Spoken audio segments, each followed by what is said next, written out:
Presented by Namuna Music.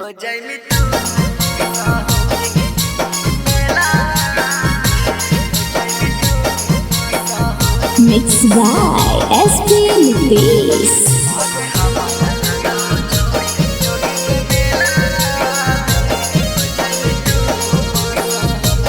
नमूना recording studio Rajgir. आगे फुला के मुहामा अपना हमरा करही काहे दूर चले न जी हाँ दिलावा दूर।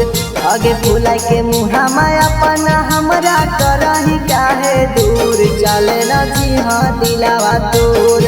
आगे हमारा लगा छौड़ी जोगी के मेलावा में हो जइली तू मशहूर। आगे हमारा लगा छौड़ी जोगी के मेलावा में हो जइली तू मशहूर। आगे फुला के मुहामा अपना हमरा करही काहे दूर चले न जी हाँ दिलावा दूर। आगे फुला के मुहामा अपना हमरा करही काहे दूर चले न जी हाँ दिलावा दूर। आगे हमारा लगा छौड़ी जोगी के मेलावा में हो जइली तू मशहूर। आगे हमारा लगा छौड़ी जोगी के मेलावा में हो जइली तू मशहूर गे छौड़ी।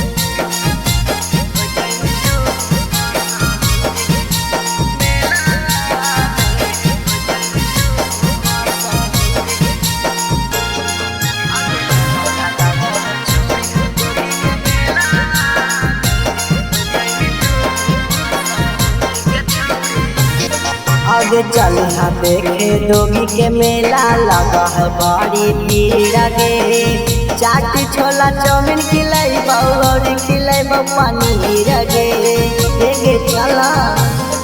आगे चल हाँ देखे दोगी के मेला लगा है बड़ी भीड़ गे। चाट छोला चाउमीन खिलाई और खिलाई पानी गे। आगे दशमी दिनावा लगा है मेलावा ना है बड़का दूर घूमेला जई जरूर। आगे दशमी दिनावा लगा है मेलावा ना है बड़का दूर घूमेला जई जरूर। आगे हमारा लगा छौड़ी दोगी के मेलावा में हो जइली तू मशहूर।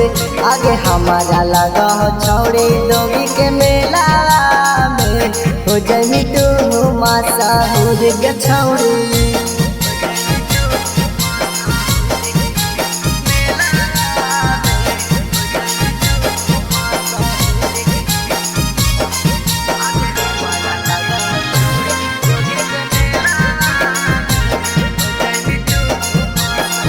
नमूना रिकॉर्डिंग स्टूडियो राजगीर। आगे पेन पाला जो सुने गेला जो लगाई हाँ पाउडर गाल गे। अखिया में करी कजरावा चली हाँ डेंजर चाल गे गे मातरनी। आगे पेन पाला जो सुने गेला जो लगाई हाँ पाउडर गाल गे। अखिया में करी कजरावा चली हाँ डेंजर चाल गे। अगे ससु दीवाना नीरज बिहारी के कहमी छौड़ी गे मेला घुमा बेला जरूर। अगे रविकांत नीरज बिहारी के कहमी छौड़ी गे मेला घुमा बेला जरूर। आगे हमारा लगा छौड़ी दोगी के मेला में हो जइली तू मशहूर। आगे हमारा लगा छौड़ी दोगी के मेला में हो जइली तू मशहूर गे छौड़ी। Presented by Namuna Music.